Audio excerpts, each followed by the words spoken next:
La saga de Resident Evil es posiblemente la saga más exitosa de la empresa Capcom, y ciertamente esto se debe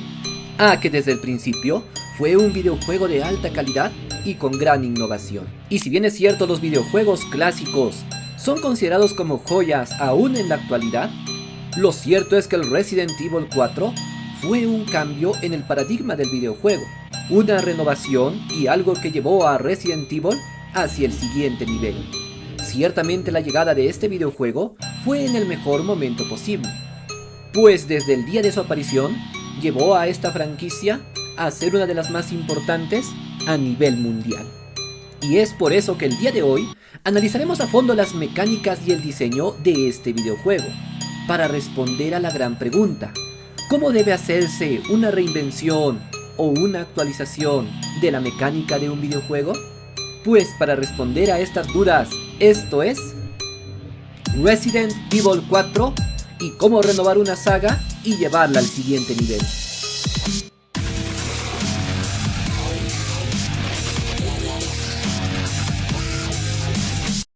Advertencia: en esta serie de videos hablamos de todo tipo de títulos para analizar su comportamiento y diseño desde el punto de vista de un programador de videojuegos, y de esta manera fomentar este gran arte. Sin embargo, recuerda que las opiniones son de carácter personal, por lo que deben ser tomadas con discreción.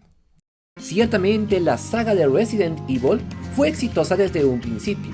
El primer Resident Evil es el clásico, y fue recibido de una manera bastante espectacular, ya que mostraba varios elementos que llevaron hacia la cima a la consola del PlayStation.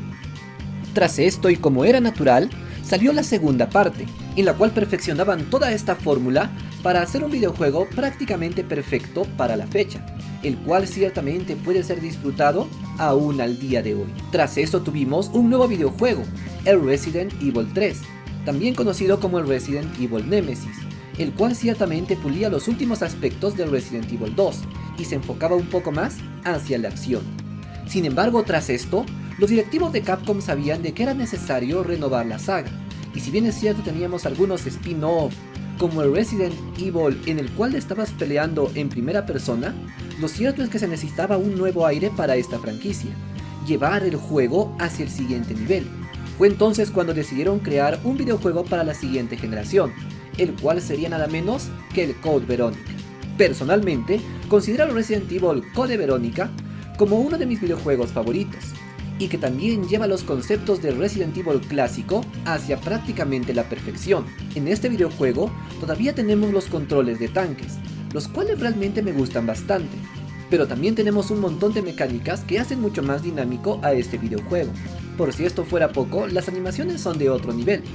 y pasamos directamente a un entorno completamente en 3D, que a diferencia de las sagas clásicas, en las cuales eran simplemente imágenes estáticas en el fondo, en este videojuego todo el entorno estaba completamente animado y podíamos desplazarnos en medio de él. Por lo tanto, yo considero a Resident Evil Code Veronica como la máxima perfección de las mecánicas clásicas de Resident Evil. Sin embargo, en este punto sucedió algo inesperado. Code Veronica lamentablemente no recibió tanto éxito. De hecho, su éxito fue incluso inferior al Resident Evil 3. Y si bien es cierto, esto se debe en gran medida a que no llevaba un número dentro de su nombre, creo que también existe otra razón dentro de todo lo que sucedió, y es que Code Veronica realmente no innovaba demasiado, ya que era demasiado parecido a los videojuegos anteriores. Fue entonces cuando la gente de Capcom se dio cuenta que era necesario hacer un cambio completo y más radical en el diseño del Resident Evil, para de esta manera poder impulsar nuevamente esta marca. El primero de estos intentos, sin lugar a dudas, fue el Resident Evil 3.5, el cual ciertamente luce genial y es bastante aterrador, poniendo un montón de elementos diferentes en este juego. Sin embargo, aparentemente, el cambio no resultó lo suficientemente convincente para que decidieran darle luz verde al próximo título principal de esta saga, por lo que comenzaron a trabajar en otro videojuego más enfocado en la acción, en la cual el protagonista también tendría armas de corto alcance. Sin embargo, esto se alejaba demasiado de la mecánica de Resident Evil que conocíamos actualmente, por lo que esto terminaría convirtiéndose en el Devil May Cry. El último de los intentos que yo vi en el cual deseaban innovar completamente en la jugabilidad del Resident Evil fue nada menos que el Resident Evil Dead Island, ya que este videojuego, aunque se parece mucho a los anteriores, innova en un punto bastante esencial, y es el hecho de que es posible disparar en primera persona. En otras palabras, mientras que en los Resident Evil anteriores simplemente apuntábamos desde una perspectiva de tercera persona, en este videojuego de Resident Evil, al momento de apuntar nuestra arma, cambiábamos a una perspectiva de primera persona, lo cual nos permitía apuntar de una manera mucho más cómoda. Sin embargo, debo decir que Resident Evil Dead Aim realmente tampoco tuvo el impacto que la franquicia necesitaba, y sin embargo, esto sentó las bases para el desarrollo del próximo gran videojuego. La innovación en el Resident Evil 4 no salió de la noche a la mañana, sino que ellos fueron probando muchas mecánicas diferentes, y luego trataron de combinar todo ello, uniendo toda la experiencia que habían ganado con los videojuegos anteriores, para crear la mecánica tan excepcional de Resident Evil 4. En este videojuego, perfeccionaron el Resident Evil Dead Aim, de modo que sí se podía apuntar en primera persona, pero tuvieron la genial idea de situar la cámara por encima del hombro del personaje, de modo que ese cambio entre la tercera y la primera persona fuera mucho más sencillo y directo, lo cual ciertamente resultó increíble. Así pues, la primera novedad de este nuevo videojuego era el cambio de la cámara, la cual seguía exactamente por detrás del jugador y le daba un gran dinamismo a sus movimientos. Por si esto fuera poco, también decidieron cambiar las mecánicas o el control de tanques, y la verdad es que también pudieron haberlo dejado así, ya que este control podría haberse adaptado a una cámara hacia atrás del hombro, pero decidieron cambiarlo y hacerlo mucho más actualizado, lo cual también fue una gran decisión. Otro de los aspectos revolucionarios que tuvo el Resident Evil 4 fue sin lugar a dudas las localizaciones mucho más amplias. En otras palabras, los escenarios dentro de Resident Evil 1, 2, 3 e incluso el Code Verónica eran realmente claustrofóbicos. Eran escenarios pequeños en los cuales podía ser atrapado por los enemigos. Y de hecho, incluso en el Resident Evil Dead Aim también era un escenario claustrofóbico, pues nos encontrábamos directamente en un enorme barco, con camarotes bastante pequeños y reducidos. Sin embargo, en el Resident Evil 4 se cambió también todo este paradigma y abrieron sus horizontes, puesto que ahora tenían consolas con mucho más potencia, también era posible crear escenarios mucho más grandes, y ellos lo hicieron de forma magistral. El primer escenario de acción de Resident Evil 4 es simplemente una cabaña, la cual también puede considerarse claustrofóbica. Esto sirve para que el jugador que estaba habituado al Resident Evil 3 y anteriores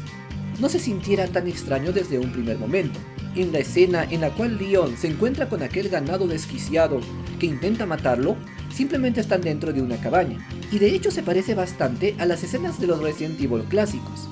de modo que el videojugador se siente familiarizado con este aspecto, por lo que de inmediato empieza a apuntar y acaba con este adversario.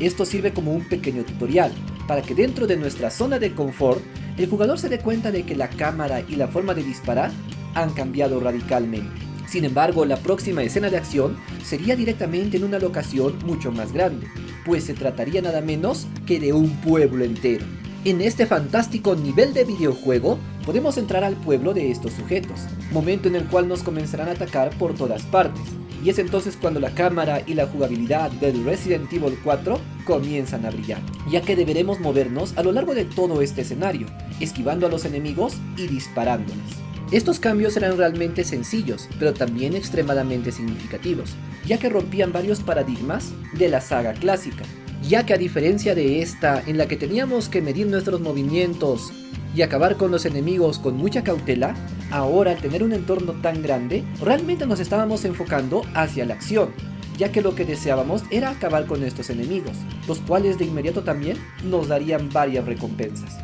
Y ciertamente en este punto sería bueno que hablemos del enfoque hacia la jugabilidad de este videojuego, pues como expliqué en el video en que te enseño a crear una buena historia para tu videojuego, lo importante al momento de desarrollar una nueva saga es que tengas un enfoque. En otras palabras, debes enfocarte o bien en la trama o bien en la jugabilidad, pero no podrás hacer ambos, ya que habrá uno que direccione a la otra. En este caso, los chicos de Capcom se enfocaron directamente en la jugabilidad, de modo que incluso la historia tuvo que adaptarse a esta situación. Por ejemplo, según el gameplay, era completamente necesario que cada vez que el jugador acabara con algún enemigo, este le dejara alguna recompensa, ya que de otro modo el jugador no tendría ningún incentivo para acabar con estos. pues simplemente terminaría perdiendo sus balas, por lo que su decisión natural sería simplemente pasar de ellos, esquivarlos y no luchar contra estos enemigos. Sin embargo, puesto que ahora tenemos una recompensa, existe algo que nos incentiva a acabar con estos adversarios, lo cual hace que el videojuego sea mucho más divertido. Sin embargo, debes reconocer que es bastante raro que luego de matar a un adversario, este comienza a derretirse y desaparecer, dejando en su lugar algunas balas de escopeta. Desde un punto de vista narrativo, esto nos quita toda la inmersión que tendríamos hacia el videojuego. Sin embargo, como ya te habrás dado cuenta, la prioridad número uno de los desarrolladores de Resident Evil fue primero la jugabilidad, y es por eso que este título resulta ser bastante sólido, tanto que las personas dejan de prestar atención a estos pequeños detalles, para considerarlo simplemente como parte de dicha jugabilidad.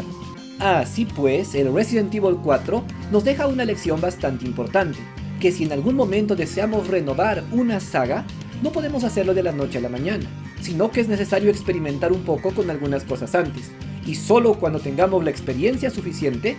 podremos decidirnos a dar el gran paso, el cual muy probablemente será un éxito. Si te gustó este video, activa la campana. Yo soy Kenel y esto es Videojuegos Indie.